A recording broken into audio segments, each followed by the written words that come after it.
হযরত উম্মুল মুমিনিন মায়মুনাহ রাদিয়াল্লাহু তাআলা আনহা এর মুক্ত গোলাম সুলাইমান রাদিয়াল্লাহু তাআলা আনহু থেকে বর্ণিত।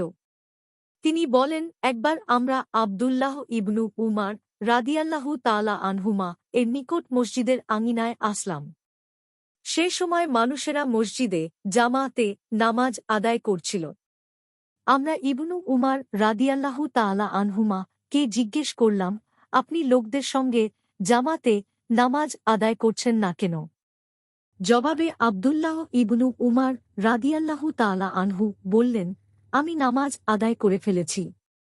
আর আমি রাসূলুল্লাহ সাল্লাল্লাহু আলাইহি ওয়াসাল্লামকে বলতে শুনেছি, তোমরা একই দিনে এক নামাজ দুবার আদায় করবে না।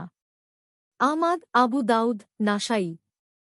আবু দাউদ ৫৭৯, নাসাই ৬৮০, ইবনু খুজায়মাহ ১৬৪১, ইবনু হিব্বান ২৩৯৬, মুজামুল কাবির ১৩২৭০, মিশকাতুল মাসাবিহ ১১৫৭।